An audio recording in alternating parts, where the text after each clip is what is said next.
যোৱাকালি মই ফেচবুকত লাইভ আহিছিলোঁ আৰু লাইভ আহোঁতে মোৰ দুটামান বেয়া শব্দ ওলাই গৈছিলে মানে কাৰোবাক মই গালি দিছিলোঁ মানে বিশেষকৈ মানে গায়ক গায়িকাখিনিক দেই আৰ্টিষ্ট বুলি কৈছোঁ যদিও মানে মিউজিচিয়ানখিনিক মই গালি দিয়া নাছিলোঁ মানে খংটো মোৰ বেছি উঠি গৈছিলে আৰু কেইটামান মই বেয়া শব্দ কৈছিলোঁ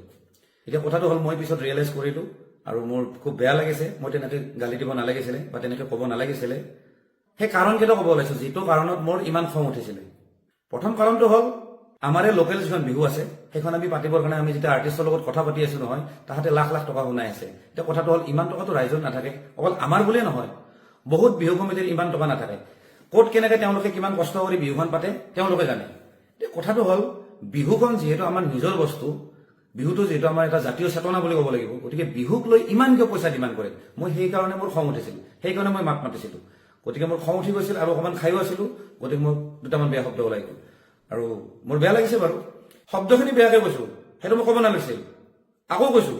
আকৌ মই ক্ষমা খুজিছোঁ কিন্তু কথাটো হ'ল আপোনালোকৰ এইখিনি দায়িত্ব থকা দৰকাৰ এজন আৰ্টিষ্ট এজন অসমীয়া আপোনালোকৰ এইটো বস্তু জ্ঞান থকা দৰকাৰ যে মানুহে বিহু এখন কেনেকৈ পাতে এতিয়া কমচে কম বিহুত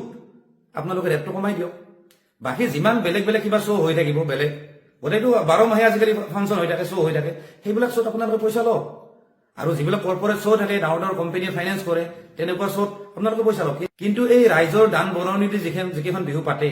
সেইকেইখনত ইমান পইচা লোৱাটো একেবাৰে উচিত নহয় গতিকে সেইটো কাৰণে মই কথাখিনি কৈছিলোঁ বাকী কথাখিনি কওঁতে দুই এটা শব্দ ওলাই গৈছে তাৰ কাৰণে এক্সট্ৰিমলি চৰি গতিকে মোক যাতে ক্ষমা কৰি দিয়ে ধন্যবাদ